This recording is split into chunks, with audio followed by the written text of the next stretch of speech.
Guys, happy Tuesday. Welcome to number 46. Guys, we're coming in on 50 of these things, which is freaking nuts. Who misses going to a bar? Am I right? I know I'm right. You guys don't even need to answer that. We all do. Guys, how's everyone doing today? Looks like we already got some people in the chat. Vlad, Alessia, Luis, Oleg, Clark, Luca, what's going on, guys? Nicholas, good to see you. Nicholas, that's how it goes, baby. And that was a quick one, guys. I had the music playing and everything, like right off the bat. I'm kind of proud of myself on that one. All right, today we got, we're gonna do just a little tips and tricks day. Tips Tuesday. That's what everyone does, isn't it? Tuesday tips, just the tip Tuesday, just the tip Tuesday. I don't think I can actually type that in, but that's what we'll call it. Just some tips. See how they feel for you guys. Dario, Vlad, what's going on, guys? Miha, very good to see ya. Let's hop right into it, shall we? We're gonna be looking at, maybe, there we go. This little guy, Martin, if you're listening, still really not a fan. My least favorite part of the Wacom products. Okay, let's see here. So today we're gonna be looking at Color Efex Pro by DxO, or now by DxO. It was originally made by Nick. Then Google bought it. I'm pretty sure they bought it so that they could take some of the tech and image editing algorithms and put them into their Android photo app, I'm guessing. Just a guess. But they bought it. They made it free for a while and then stopped developing it. And then DxO bought it and they're developing it again. It hasn't really changed that much since DxO bought it, but some things have gotten better. Like, it adjusts for 4K screens now. There are some bugs that don't happen anymore, and there's more presets, but I don't really use their presets. Okay, so let's take a look at it. If anyone's curious, I think now it's like $150 or something like that. Yeah, it's $150. You get a full like suite of things. You get all of these. Color Efex Pro we're going to do today. Silver Efex Pro is their black and white converter. I don't use it. I know a lot of photographers love it, but I don't use that one. I played with it, didn't love it. Analog Efex Pro I use a lot. HDR Efex Pro I don't use. Viveza, which is like color editing, I don't use. Define I do use. It's very light noise removing software, which works really well in some situations and not well in others. I have a couple of noise reducers for various issues. Define's usually the first one I go to. I do find it to be the quickest, but not always. I don't always have enough control. Sharpener Pro and DxO Photolab I don't use. So that's, you get all of them at once. Color Efex Pro alone for me is worth it. And Analog Efex Pro is pretty sweet too, at least for sketch stuff. But we're going to go over those two today. That's the plan. We're looking at one of the raw renderings that I made some time ago while I was at Kit Bash for the product shots. And generally when I was doing product shots for kits, I would take like an afternoon and or an evening. In a couple of hours I would make somewhere between like 10 and 20 images, and then I would edit one of them, and then I would apply that filter to all of them. So let's see what that does really quick, because it's appropriate for how I actually use Color Efex in my kind of workflow, only more automated, and we'll talk about why. I have a plan. So we can see in my little actions, you can see that we have a bunch of the kits that I've used with just this little action that takes like a minute or so to run. Let's go ahead and run it. It does a couple of different things. I'm a huge fan of actions, especially if you're creating more than one image. And you don't want to have to remember what you did every time or redo it. So you can batch these. So you can take 20 of these, say, do this to all of them, and then walk away from your computer, and it's awesome. So we'll let that run, and then we'll talk about it. Let's see what's going on in the chat over here. I still use Google's free installer. Milan, I've been running into issues with even the first gen of DxO one, where I was getting these random lines, like tile lines. Don't know why. I will say I did just update this because I was sick of not being able to see anything on this screen, which is 4K. And I'm pretty happy about it. And it does seem to be going faster than the old ones do. So, whether or not it's worth purchasing is up to you, but I love it. Can you tell me why you use software like this and not just Photoshop itself? Nicholas, yeah, I absolutely can. It gives you more tools, and it does some things better than Photoshop does natively, hopefully some of which we'll go over today. And I'm a big fan of using as many tools as you can to get the job done as fast as possible. It's one of the reasons that I'm particularly happy back, what was it, a year or two ago, when they added the camera raw filter into Photoshop, because that does some things that Photoshop inherently doesn't do. It can do it, but not as directly. And I'm a big fan of anything that saves time, and we'll kind of see some of the stuff that that Nick can do. So yeah, let's get into it. Miha, I have tried Affinity Photo. I did like it. I love it, the company's kind of philosophy, but the whole time I was in Affinity, I was like, I know how to do what I want to do so quickly in Photoshop that there's just a lot of inertia for me to switch. So I have nothing bad to say about it, except that I'm just like, I'm very comfortable in Photoshop, and unless I have a very strong reason to change, there's a lot of reasons not to change. Unfortunately, I do have it installed on my computer. I still use it because for whatever reason, Photoshop can't always figure out EXR files. Sometimes randomly one will be corrupted, at least by Photoshop standards, and Affinity opens it no problem. So I still have it. I still use it mostly for that, but I haven't really dug into Affinity. Okay, so let's see what the difference is. Without touching anything, we have some texture and stuff on top. That comes from Analog Efex Pro. But we have better color, more contrast, all of that kind of fun stuff. The noise and stuff like that, I really only, the like grain and stains and whatnot, really only add that into like my like sketchy type images. I feel like it works for this particular kind of vibe. But it goes from something that I feel like this is, I like this rendering, but I like that a whole lot more. And so we're going to go through, and the important thing to note here is that I think we probably have a screen layer. That's pretty standard for me. Soft light layer, that's pretty standard for me. And then here we have a bunch of different effects. And if you guys can see, I tried to make this bigger. I hope you guys can actually see the menus. Let me know if you can or not. I made it bigger in Windows settings, and hopefully that helps. But in these layers, you can see that their opacity is turned down to like half. That one's about half. That one's pretty strong, but it doesn't do much. I'm not sure what that layer is doing. That one's at 37%.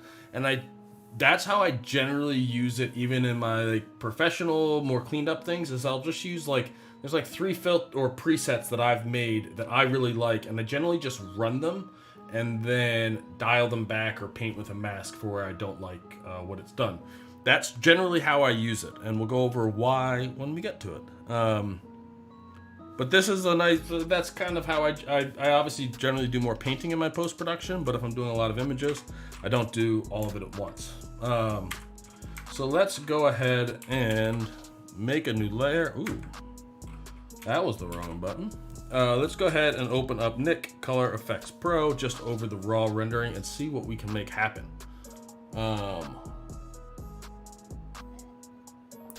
Yeah, Nicholas, everything I kind of do on this channel, which tends to be like my sketch work, with the exception of like painting, tends to be just kind of like more exaggerated versions of what I do professionally. Obviously I can push things farther and moodier and everything else when we're not trying to sell apartments or houses or the like. So yeah, all of this applies to my professional workflow. It's just toned down and done with a little bit more care. Okay, so we can see, like, this is one of like the presets I really like. We're not going to go through one of these presets. I set these up ages ago for specific things, and I've just kind of been using them over and over and again. We're going to make a new one today. But you can see what this one's doing. It's adding vignette, it's adding some glow. It's kind of both crushing and then lifting the blacks. a bit. It's adding a little bit of color to it, adding some local contrast. We're gonna do a lot of the same things over again. So let's get rid of all of these. It's still a little bit slow, which is also just the fact that I'm working on a 6-year-old computer. I know. 6-year-old computer that is threatening to die. Who knows? I'm just in the process of speccing out a new one. I'm super excited about it. I'm switching to AMD. Cannot wait. Obviously for CPU, for GPUs, got to stick with CUDA and NVIDIA. But it's way overdue. And who knows? If this quarantine keeps going on and on, maybe you'll get to see if we've built something successful or not. Okay, back to fun. So if we go, basically, the basic idea for this whole thing is that we have all of these different filters that have varying effects. The kind of number one rule I have found in working with it is subtlety, because if you let it run its own course, you end up with a bunch of stuff that looks kind of like HDR-y. So subtle. And it's also why I end up doing it and then toning back the opacity of the change. But okay, so starting with Pro Contrast, which is super awesome. Actually, we're gonna do two things with this.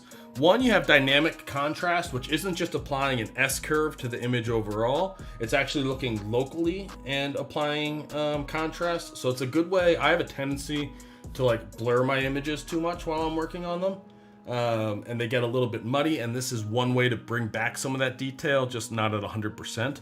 But it's looking at local values and kind of doing the HDR thing, which is why I use it subtly.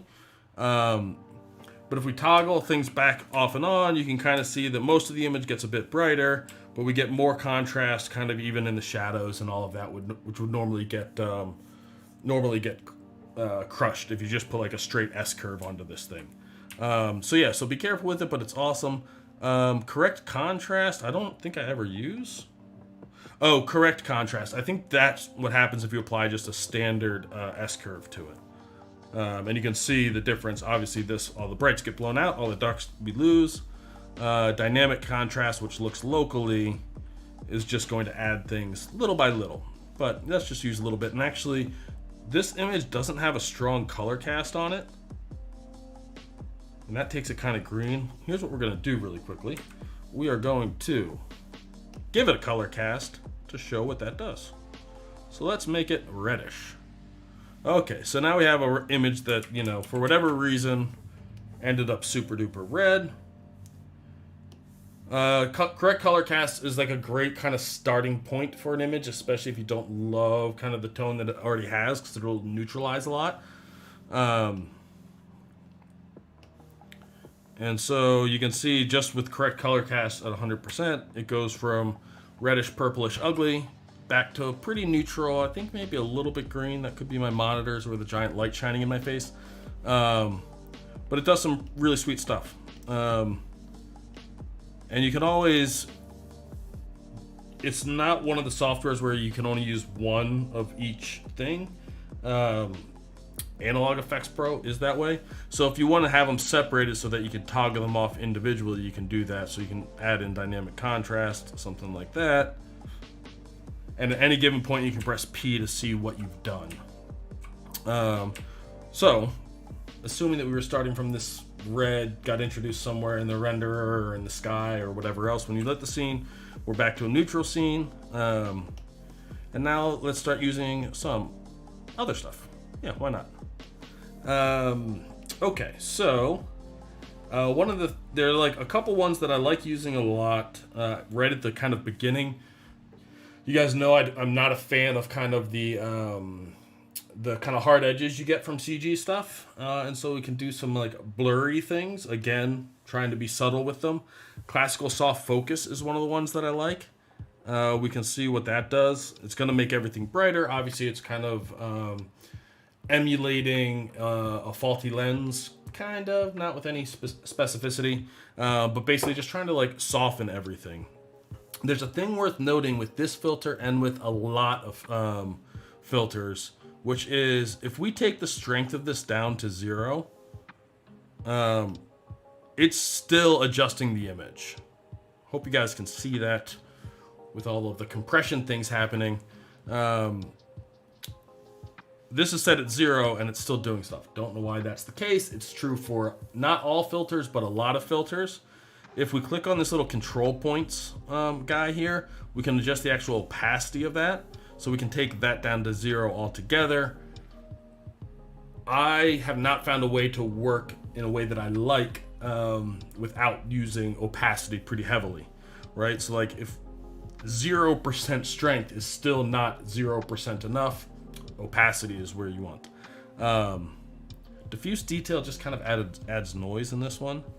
But let's add just a little bit of blur and softness. Obviously this is kind of doing a bloom thing, kind of a Vaseline on the lens thing. It can definitely get way overdone, right? Like, which, hey, maybe you're going for like a dreamy, ethereal Vaseline on the actual lens effect. This could help you do that. But I am not in this case. And I don't really have a goal in this editing. I'm just trying to make something look cool. And kind of go over the tools that I typically use. So we're gonna turn that down a little bit. And then let's add another kind of glowy effect, which is sunlight. And I have to be honest, I haven't actually edited anything besides using my presets in a very long time. So bear with me. Let's turn this all the way up so you can kind of see what it's doing. Obviously, it's adding some color, particularly into the highlights. Oh, not when it's that strong.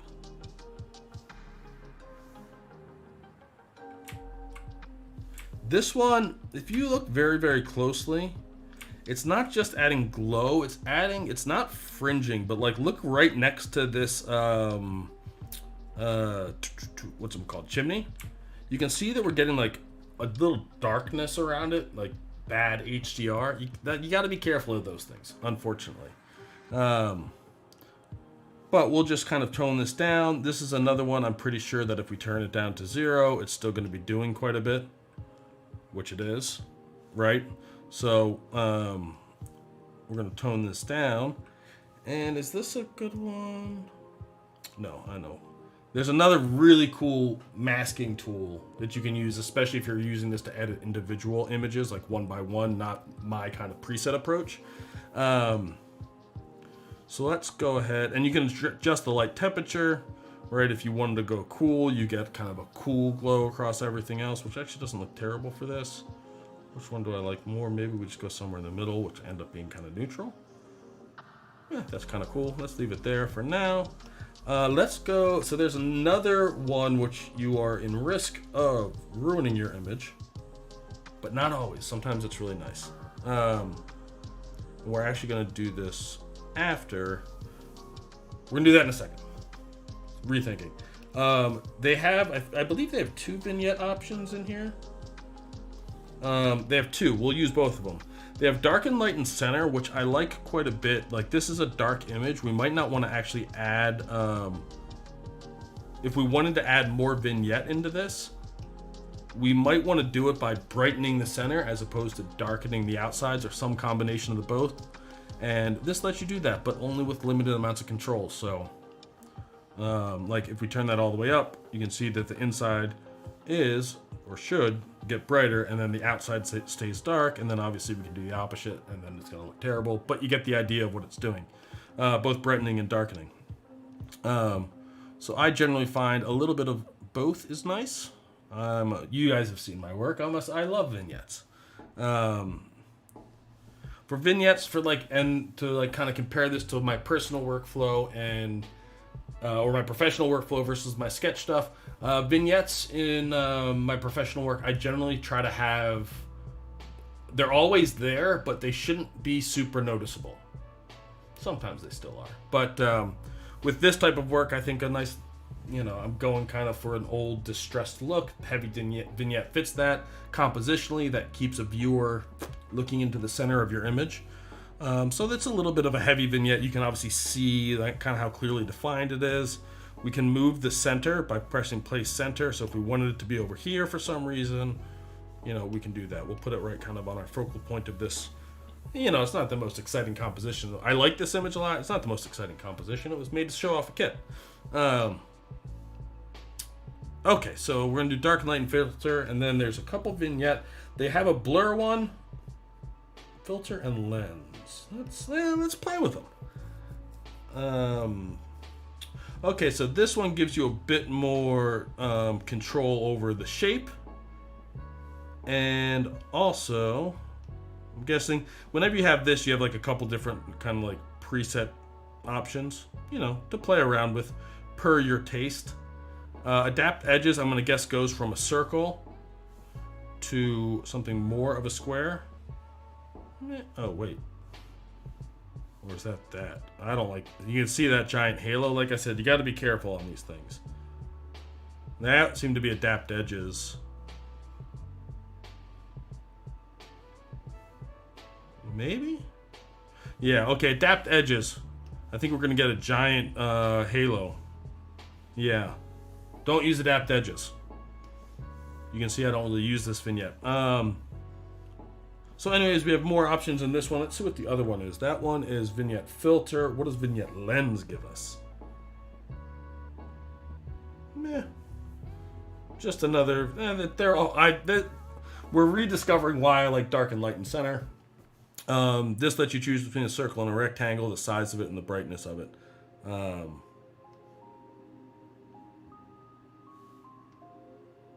Meh, we don't need that. Okay, moving onward. And there's lots of stuff you can play with. Some of it I use each now and again. We're just going to kind of go over my big favorites here. Detail extractor. Obviously, this looks terrible, and you can see the noise in this rendering because it was rendered very quickly. Detail extractor, I don't typically use like as part of the presets because you never quite know what you're going to get. It is something that I sometimes will use selectively, like, I really I need more detail in this one place. It's kind of like an extreme version of local contrast. It's not quite sharpening, which is nice because I'm not necessarily, I might just be trying to pull detail out of a shadow. But if you turn it down and then we toggle it on and off, you can see that, like, if you look particularly right in here, brings back a lot of detail. That's actually kind of nice. This is set at 0 right now. So again, you can adjust it with opacity. The other way that you can adjust how this is working, how any individual effect is working, is with control points, which is pretty sweet. It's basically, let's say we want to sharpen like this. So you can say add a control point and put it on kind of like the type of area you want to look at. And if you click on this little mask button, this is the mask that it's generating. And it's basically trying to figure out similar areas based off of color, probably local contrast, maybe texture, not entirely sure. But with one click, we have a pretty good mask of the thing that we're trying to affect, right? So without even refining it all, let's turn it off. If we turn this way up and wait for it to calculate, and let's not turn that down, let's turn this down. That's not doing. Okay, there we go. So you can see that it's affecting this area more so than other areas. You can further refine that. Let's say we didn't want it to hit any of this spire for some reason. You can go with a minus control point, put it on top of the same spot. This little kind of circle is like its range of influence. It's all kind of, just do it by eye. Depending on what you're trying to do, you can put it again like on this. Let's see if we can get rid of that altogether. Okay, and then there's rocks down here.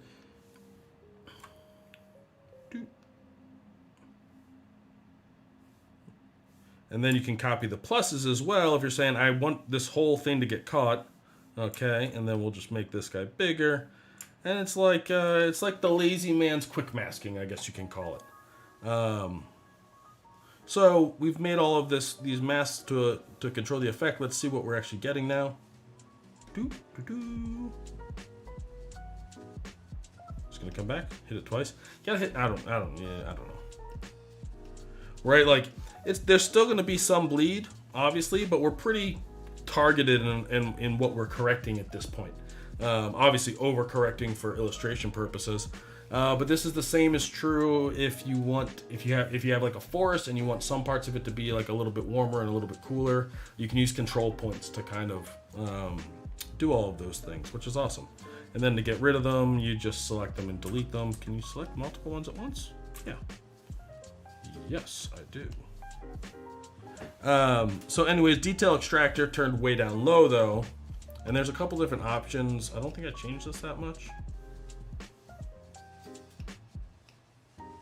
Yeah, it kind of, it's basically like a search radius for sharpening, if you guys are familiar with that. But a little bit of it brings back some detail. We'll leave it in, and we'll just tone it down a little bit. And we'll toggle P to kind of see where we've gotten with all of this. Yeah, it's coming along, especially compared to the red version that we started with. Let me see what's going on with the chat. Yeah, Miha. I'm glad you're excited about it. I'm super excited to change it. My top feelers: sunlight, tonal contrast, glamour glow, detail extractor, and bleach bypass. Didn't use pro contrast so far, but it looks sweet. Oh, awesome. I'm glad to hear that you're using that, Milan. Very awesome. And Claudio, yeah, that wasn't maybe the best example, and this isn't really the best image to show the control points. But if you're editing something individually, it's super powerful. If you're using it as a recipe, however, it will forget those control points. So you have to add them each time. Okay, let's continue along. Glamour Glow. I'm glad you reminded me of that. I believe that's in all of my presets. And again, it's the same thing. It's just going to add more softening and, as you would imagine from the name, some glow to the thing, which softens everything a lot. A lot of times I'll move detail extractor to the bottom because I'll kind of overdo things. But I believe that this is another one that does something. Yeah, they all kind of do something. You can see that, look at the blacks particularly. With glow turned to 0%, it's still washing them out a little bit. We can add some color into it. That's warmer, that's cooler. I think maybe a little bit of warmer is nice. Something like that. And this is another place where, like, oh, I don't want it to brighten up the corners. It's undoing my vignetting, right? You can put a minus guy like that, and like that, and like that, and like that. And we can see that we're starting to black out the corners, and then it's kind of ignoring places like that. So then we can just go in super easy. That's now the mask that's being applied to this. Two clicks on that guy. And now we can see that it's adjusting the inside quite a bit more than anything else. Yeah, that's because I'm gonna save this recipe probably at the end. Let's not have any points on it because then it's misleading. But there is a foliage filter that I do frequently use. It's in my presets, and it basically is just looking for greens and then a little bit to the yellows and a little bit into the cyans, just a little bit. Obviously we don't have any greens in this image. We don't have any trees in this image, but you can kind of adjust the greens effectively so that I feel like foliage is one of those things that color often comes out wrong from the render unless you spend a lot of time tweaking. And so you can quickly kind of adjust. Do you want it more green? Do you want it more red? Enhance foliage. Who knows what it's actually doing? Can't really show you what it does because we don't have any trees in this one. But it's worth keeping an eye on. Tonal contrast. And so this is again adding a way to add local contrast. You can see that just at its stock levels, absolutely awful. Because it gives you, it's doing the same thing that HDR images do, which is adding contrast into the highlights, contrast into the midtones, contrast into the shadows. Is there a quick way to reset it? No. Yeah. Is there a double click? Is there a right click option? I hate when software doesn't have a quick way to reset things. So we'll just do it the old school way. 0, 0, 0, 0. Contrast type standard, high pass fine. We'll just stick with standard for now. Okay, and set to 0, this one isn't doing much. That's good. So if we pull this up to 100 in the highlights, you can see what it's calling highlights, which is basically in this image only this part of the sky, and it's adding just a little bit of local contrast to it, right? You can see it toggle on and off. Doop. So that actually looks nice. Midtones is where I'm guessing was offensive. Very offensive, so we're going to leave that down to pretty much nothing for this guy. Shadows might be nice.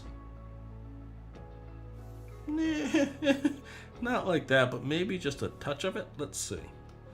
Again, it's all about kind of subtlety.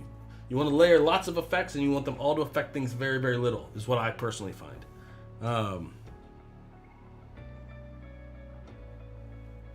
Dun, dun, dun. I think that's nice. It gives it a little bit of pop. I don't like that it adds a little bit of contrast over to the sides. Obviously, like the point of this image is to look at this guy. So we're going to go with that. And make sure that we're not adding any additional visual noise to anything except for the middle. Visual contrast, excuse me. There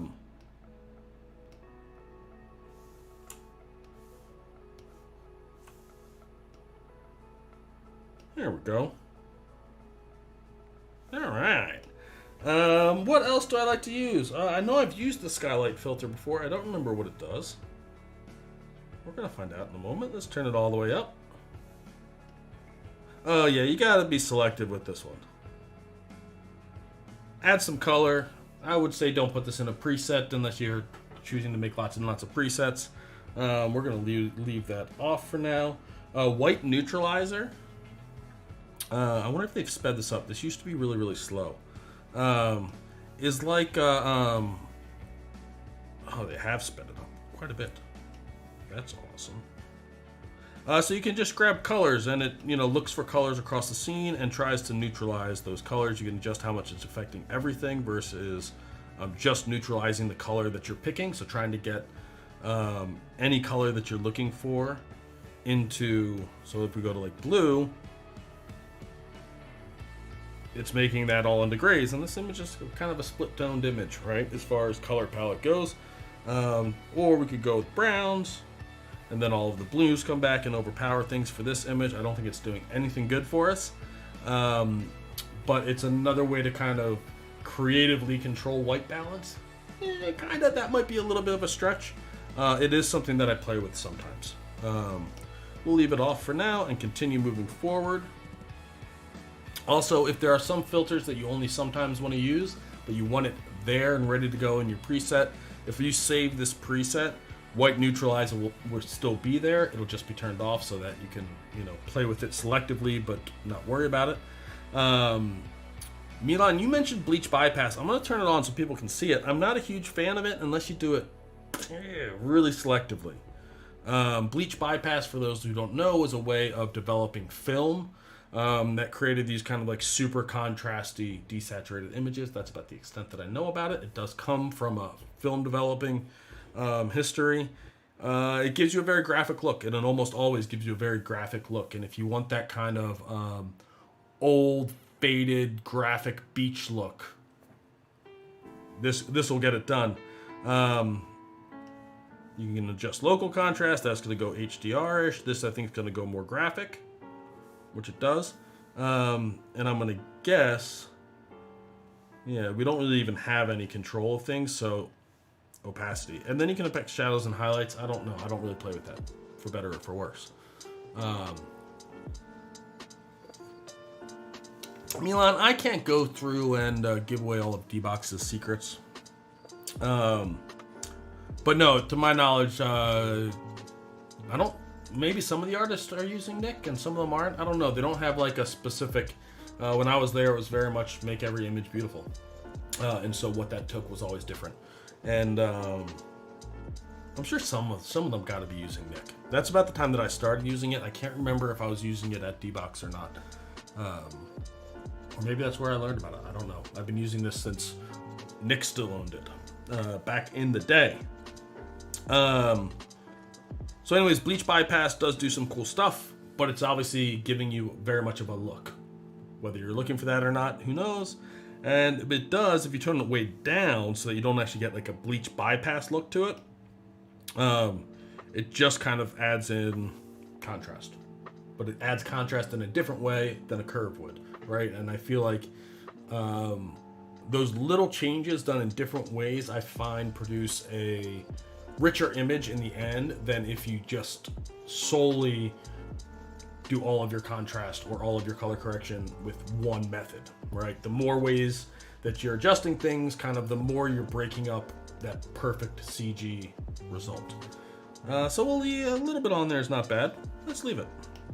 Another one that I like that you do, again, you have to be careful with, is the low key. Right, low key and high key, for those that don't know, is a photographic term. A low key image is an image that's mostly black with a little bit of white in it. Think like some of Mapplethorpe's work. High key is mostly white with just a little bit of black. So it's talking about the overall direction of the image. Low key obviously is pushing things towards black. We're gonna turn glow off because I think that gives us some haloing. It does. And you can see that like we're pulling everything down, but we're trying to pull everything down without losing all of the detail. Let's see what whites does.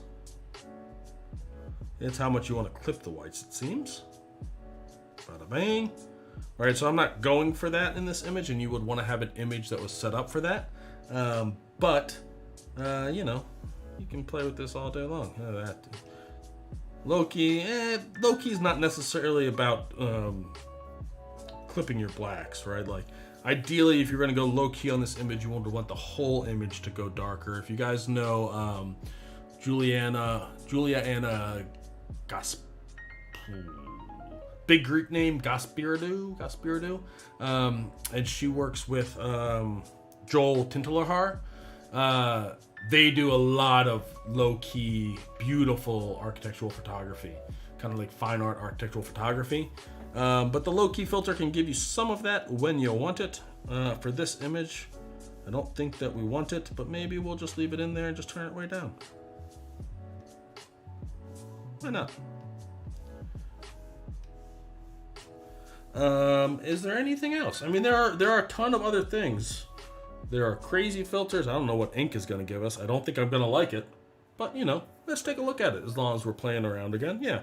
So then you get a whole bunch of color options, right? Yeah. I do not tend to use it for these sorts of things, but it's an option. I mean, right, there's something. I wonder if... Oh, that lifts the shadows.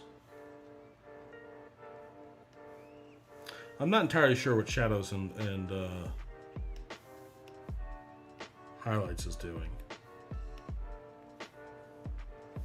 So, I mean, you could use it if you wanted to, but I'm not going to. I'm going to go with no. There is a high key filter. I don't use that. And I don't really make any high key images. I guess technically a lot of my professional work's high key. I don't like anything about that. I'm sure there's cases where it would be nice. You have a bunch of film effects stuff. I don't tend to use that here. Not for any good reason other than I don't use it. Right, so you're introducing noise. I usually use these either right at the beginning. I was going to say usually. I was about to say, for those that are wondering where my head went right there, I would say I usually use these either right at the beginning, somewhere in the middle, or at the end, which means where I use it, it varies almost with every image. Regardless, because of that, I tend not to try and introduce noise, at least not as an effect, until the very, very end. So you do get a very pleasing kind of film grain type of noise. I'm going to do that with Analog Efex Pro. What else do we got in here? Dynamic Skin Softener. This has like it's like a kind of retouching beauty look. I have used this on some like stylized portraits that I've taken of people. Let's see what it's doing on this. I think it's in the Bev filter that I use all of the time. Is this... It's not doing much. Let's see what happens if we grab an actual color.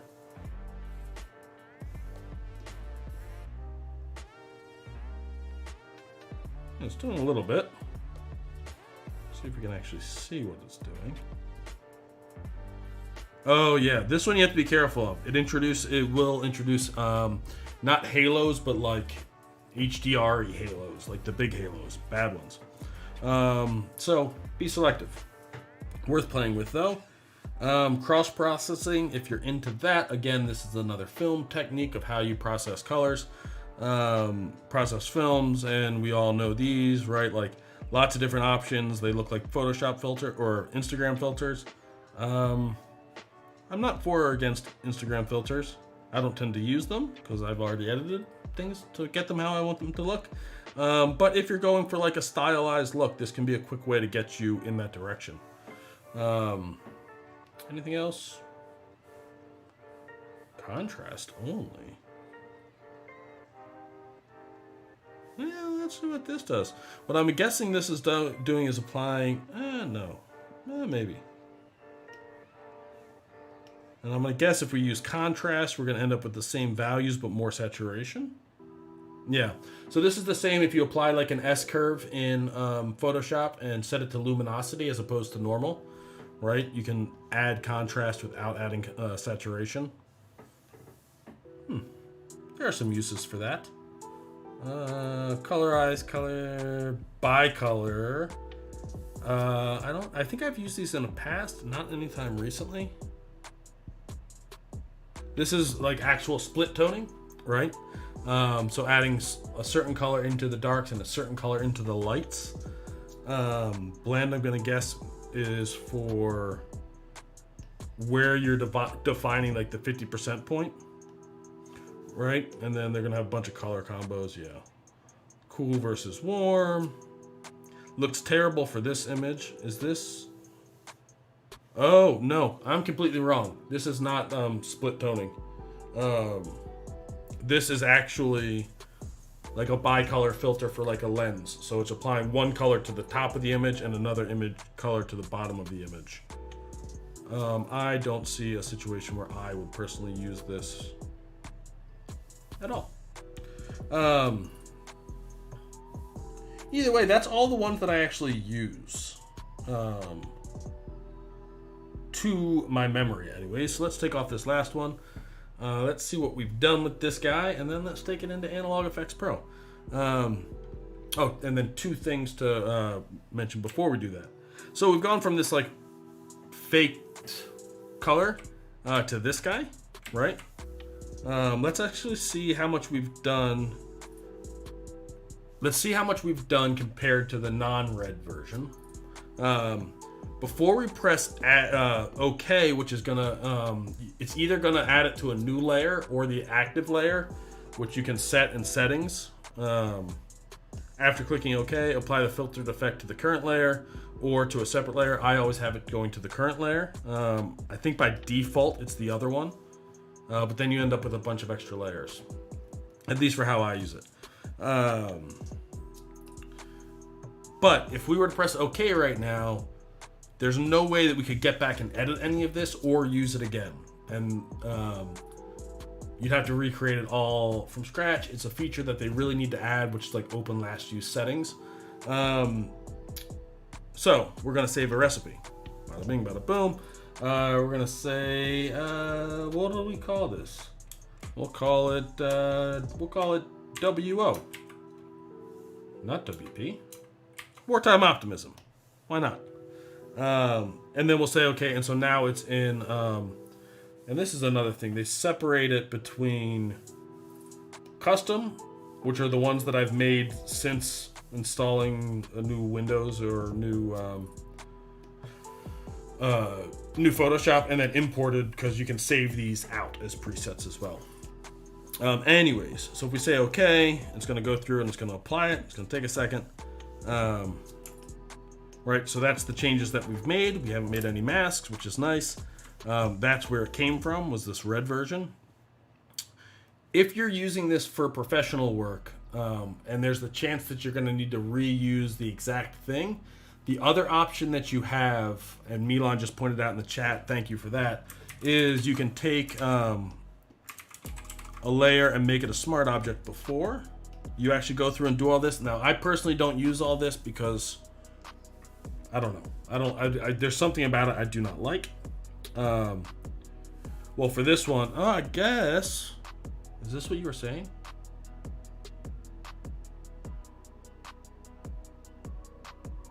Oh no. I was hoping that by making this a smart object and then just going and replaying the last filter up here, it would apply the same last effects, but it didn't. And it should have.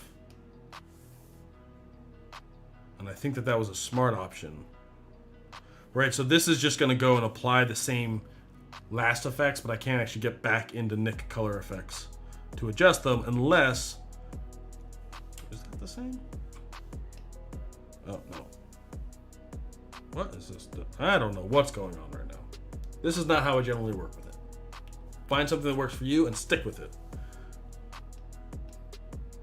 Do it twice. I don't know what's going on there. Let's delete that. And what it might be... I think it did apply it normally, and I just copied things wrong. Okay, so if before you go into Nick color effects, you make your merged layer into a smart object, then you'll be able to go back and edit it at a later point. You can also paste in to the smart object the changes that your client might request. So let's add a filter just so that we can see. So this is, let's go to recipes, back, custom, WO. So this will be minus the control points, the edits that we did last time. And so now if we were to double click on the smart filter, it should open this and it should load everything into it.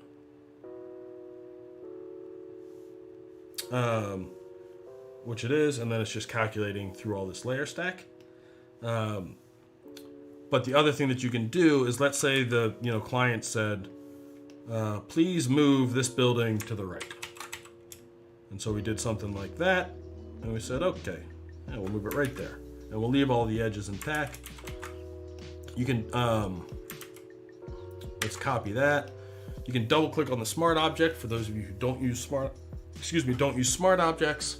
Super easy way to adjust things. Let's turn it on. Let's double click on it. Say blah, blah, blah, blah. It tells you what to do. I'm going to tell you anyways. So let's paste in our moved layer over, merge it down, and say, and then you can close it, and then it's just going to ask you if you want to save. Say yes. And then it's going to update in the other one. You can see it's going through and doing its work now. It's going to apply all of those filters and effects to this new version without actually having to open Color Efex Pro at all. So you can see it's updated. I try to do the recipes thing. But anyways. Okay, yeah. We know. Delete you. Delete you. There's where we're at. Let's do Analog Efex Pro. Oh, there's one other thing that I did not mention, and I didn't even do. Depending on the effects that you use and the image that you're using them on, these can all introduce banding, especially in 8-bits. I found 8-bits to be, especially if you have like a flat blue sky, you're almost guaranteed to get banding from Color Efex Pro, which is super annoying. I wish they would fix that. If you turn it to 16 bits, it tends to be much better on that, even if you're just changing it up for that change. I generally, all of my Photoshop files are generally 16 bits to begin with, but just be warned, if you run a filter, you get lots of banding out, try it again just by changing your Photoshop file into 16 bits beforehand. Okay, before we hop into Analog Efex Pro for the second, we'll do this quickly. We got like 10 minutes left, which is more than enough time. Yeah, let's see if I'm missing anything. David Stocko, from my knowledge, this is only available for Photoshop. I could be wrong about that, but I'm pretty confident in that. DxO makes like photo plugins for photographers for Photoshop. Could be, maybe, I think Lightroom or Bridge will use these too, but I don't think that any non-photo editing program uses them.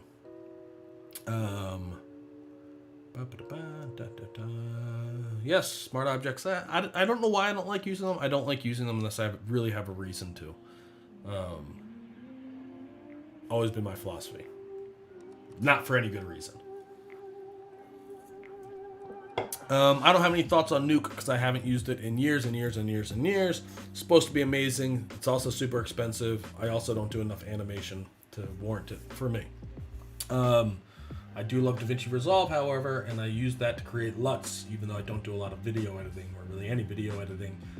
Creating LUTs in DaVinci Resolve is awesome. Okay. And yeah, Jay, Fusion is, well, what I used when we were at D-Box. We used Fusion for editing. I have no idea what they're using now. This was way back in like 2011 or 12. But yeah, that's what we used there. And while I was using it, I liked it. But I've not used it in a long time. Okay. Let's do some Analog Efex Pro. I will tell you what I do for professional, like clean images where I'm not trying to dirty everything up. It's super usually simple. I do still usually use Analog Efex Pro. Usually I do Smart Sharpen before I come into Analog Efex Pro. And then Analog Efex Pro, which let's do maybe to 200%. Something like that. We have noise in this image that's already there. But in film type, all of these are going to do things to your image, right? And you can adjust basically how washed out the blacks are, and then you can, choose your color combo. I don't generally use all of these presets. I think that they all kind of look shitty. 100%. So, but you can turn that down to 0%, and it doesn't affect your image, which is nice. And then you can set grain per pixel. And I don't know what that number is actually representing. No clue. But basically, the higher the number, the less the image. It's kind of like sandpaper. The higher the number, the finer the grain. The lower the number, the rougher the grain. And then you can pick basically how hard or soft that noise is, right? Like if you zoom in on any of your cameras to like 100%, you'll see that the noise isn't like pixel per pixel noise. There's a even on CCDs, there's still a kind of a grain quality to it. And I like this noise a hell of a lot better than just adding noise via the add noise option. So this is generally the last things that I'll do. And I'll usually pick a number. It's going to vary based on the size of your image, but usually like a number between 490 and 498, depending on how much noise I'm trying to add, and usually somewhere in the middle of soft to hard. And then basic adjustments. This is another one. Let's go back down so we can actually see. There's a detail extraction, sometimes nice, depends how sharpened the image is, if I need to bring it back or not. I will sometimes mess with these for a final image, and sometimes I will literally just add noise in Analog Efex Pro. That's basically my professional workflow. For my sketchy stuff, where I like things being messy and noisy with grunge and streaks and dust and all of that kind of stuff, it's something like this, right? So this is doing... It's adding more vignette, and it's adding, old school effects, basically, that have no place in a rendering. So this is all kind of self-explanatory. Be careful with detail extraction because, right, like HDR again. Be careful, be careful. Brightness, for this image, I think going down in brightness is actually nice. Maybe not quite that much, contrast, saturation, They all do exactly what you think. You can still use control points in the same way that you would in Color Efex Pro, which is great. Light leaks, be subtle with this, and you can't adjust these as much as I would like to be able to. Where like basically you can't rotate it, you can just kind of move things around, and they have a whole bunch of them. I don't tend to use these to like add an effect, because what if I wanted a slightly different angle? They've given me no means to rotate things or whatever else. Nick, work on it. But it is sometimes nice. Again, you get a lot of like color and tonal variation in a photograph that you don't get in a rendering. When you take a photograph that's going through like 9 different pieces of glass or sometimes more, plus you have all of the things that the CCD is doing, plus the atmosphere itself. All of these things create like very visually rich effects that you don't necessarily notice until you look at a rendering and it feels a little bit flat. And adding a little bit of these things can help. So if we go with something like this, you just kind of got to play until you find one that you like. The soft ones work better for the effects that I'm talking about. I think I like this red one. I don't know which one's built into this effect. Green's kind of nice. Let's stick with green. Why not? But again, you want it so that when it's on and you're looking at it, you can't see it. But when you toggle it on and off, it's affecting things, right? That's kind of a general rule for how I'm working on that. Okay. So that's light leaks. Use sparingly, but it can be helpful. You can use it for actual light leaks, probably in the crisp one, right? And then you can turn that effect up, and then you get this idea that you have like a faulty lens or a super bright, all of these kind of things. You could put this on like a black layer or a gray layer and then add it in post. You guys are all smart people, and I think that you can look at this and see why I don't like it.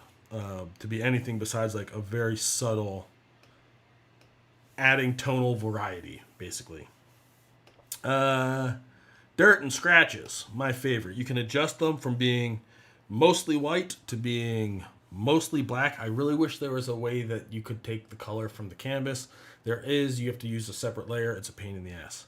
But there's just a bunch of different options depending on how destroyed you want this to be. And so these are all kind of like dust and lint from dirty lenses, dirty sensors, etc., dirty photo plates when making a Lightroom print. Then you can go with scratch. I mean, there's all manner of nonsense in here, right? And then, of course, you can say like, oh, I like this, but I don't like that it's making it darker. You can go to white, and then it's making it mostly lighter. And obviously, you can adjust how far down it is, and you can move it all around. They're all tiling. There's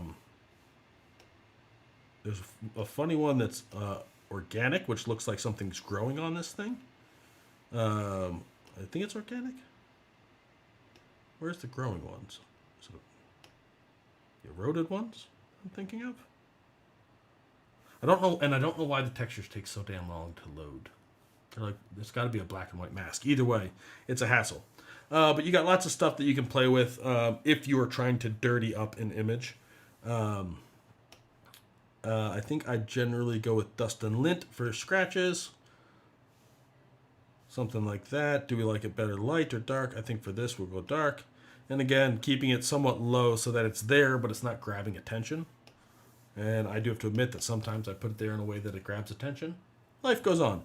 Photo plate, same kind of idea, right? You can set it from -100 to 0, and you can add all sorts of weird stuff into this. This looks like the old like silver halide where you print it on glass stuff, right? Like this is obviously giving a very heavy look to an image. So, use with that knowledge. This just kind of adds texture and noise. I think for this one, I don't remember which one I like the best for this. Maybe this guy? One of these adds like a texture into the clouds, which for this particular scene I really liked. It's this one. And then you can kind of say, okay, it looks better dark, and then let's, again, just tone it back down. something like that. All right. This and all of these add like more noise as well. So if you're trying to make this look, just be mindful, do the noise last. You might not need any extra noise. Lens vignette, obvious, right? Exact controls that you would expect. Film type is we have already been over. That adds noise, and then you can adjust it if you want it to do things. And then you can also add a bunch of effects in here. If you go to classic camera, here's basically all of the different effects that you can add. We can add in, you got to be careful because you get rid of everything you've done. They've never really figured it out nicely. I think what you want to do is press the plus, maybe. Let's figure it out. And this will be the last thing we do. Let's go back to literally the Dark Fantasy preset, which is still in here. And let's say we wanted to add some bokeh. Okay, yeah, you add the plus. You can't change the order of things in Photoshop. So if you wanted to do like the fake tilt shift thing, here you guys go. Just the fall off. I don't really ever use this, but it's in here. I've shown you everything that I use, and I don't think you can see I just get a minus sign for the things that are in there so I can remove them from this. You can't add two dirt and scratches or two different light leaks or whatever else, which is a little strange. Maybe they'll change it at some point. Don't hold your breath. But let's turn off bokeh because we're not going to use that. And we'll just say okay. And then bada bing, doo-doo. And there you go. So, change it. So, we've gone from like this fake red image to something that looks pretty good with just 2 layers that if I wanted to do again, I could just use those 2 presets again. It would take me less than 10 seconds. Or my effort would be less than 10 seconds. It would have to go through and edit things. And that's the main way that I use it. Or that's the heavy-handed way, and then just take everything I just said and tone it way back, and that's how I use it professionally for images that are meant to be clean and happy. Let me know if you guys got any questions. Let me know if that's helpful, and let me know if you like these little like just kind of deep dives into one little part of my workflow or not. We're coming up on 50 days of this, which is still nuts to me. Music's off. It's funny how I don't realize that for a while. We're coming up on 50 days of this, which is nuts. And so I got to keep thinking of things to do. Otherwise, we're just going to keep repeating ourselves, which we're going to kind of be doing because, let's face it, I'm busy. I love making images. And if I'm going to squeeze an hour of these in every day until this thing's over, we're just going to get to see some image making where I'm not going to have anything specific to talk about. But sweet, I'm glad that you like that. Nicholas, I am going to talk about chromatic aberrations because I have very strong feelings about it. And my feeling is that you do not want it in your renders. I don't know why people keep putting it in there, even though I did it at some point in my career. So, what do they say about casting the first stone? Here's my feeling, and here's the specific reason. I don't like it because most people who use it, I do find, to my eyes, use too much of it. Right? So like if you're looking at a 4,000 to 6,000 pixel image and you can see that without zooming into 100%, so you're looking at individual pixels, you're using too much of it. It does give a little bit of like noise and photographic realism, but it's something that professional photographers would remove. Amateur photographers remove it. So you're adding a not aesthetically pleasing artifact into your image to try to convince someone that it's a photograph, as opposed like lens flares, give or take, all of, not these heavy-handed things, but like when you paint in like the glow of light, bloom, and glare, like those are, I think, pleasing artifacts from a camera lens. Chromatic aberration is not a pleasing one, generally speaking, unless it's a stylistic choice where it's like super exaggerated for like motion graphics and stuff, can be cool, or for glitch effects. But then it's an actual stylistic move, not like a subtle move. And then the other real reason that I used them for like a year or two, because somebody I looked up to said that they used them. So I'm like, oh, if they use them, I'm going to use them.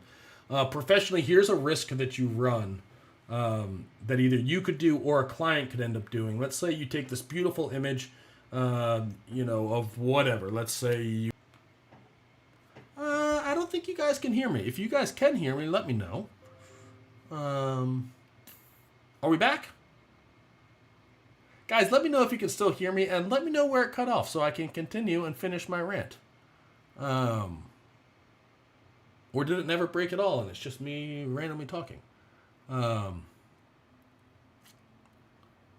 wait, yes, we're back. So if you go and you do chromatic aberration very tastefully, just so it gives that extra little photographic feel, just like barely a pixel at 6,000 pixels wide, but you're introducing like green or magenta or yellow or blue in a place where it's not supposed to be. And then if you just go command image, 1920 or whatever else to give them a 2K version, and you just do it and you send it to them, or even worse, they do it themselves and they don't check it.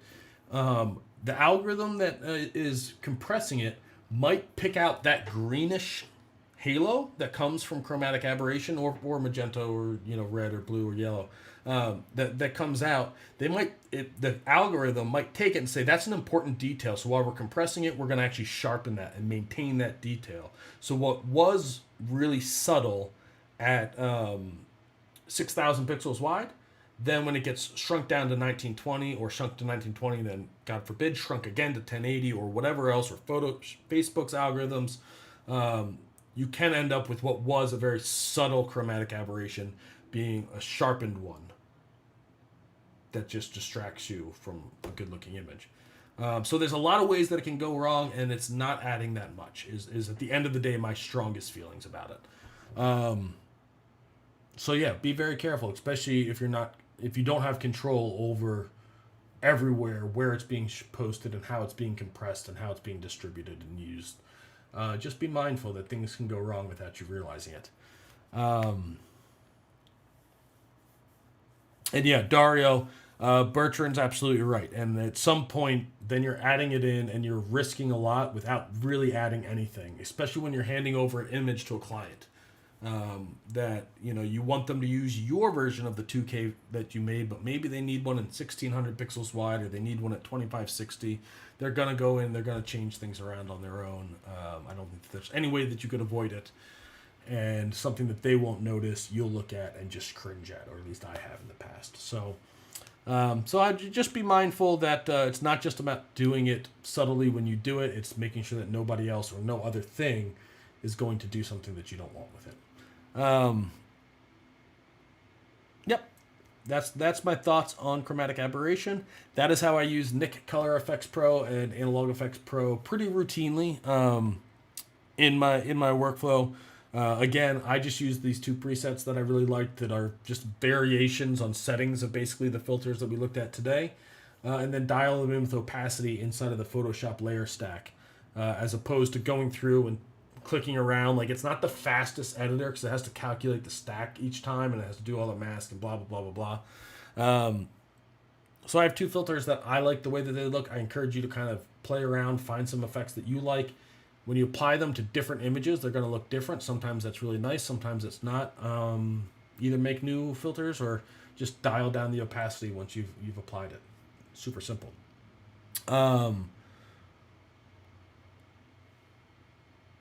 Guys, thanks for being here. Hope you enjoyed this. I don't know what we're going to do tomorrow. Thursday, Patrick is going to do some cool stuff in Houdini that he wants to just kind of show me and introduce me to, which I'm super excited for.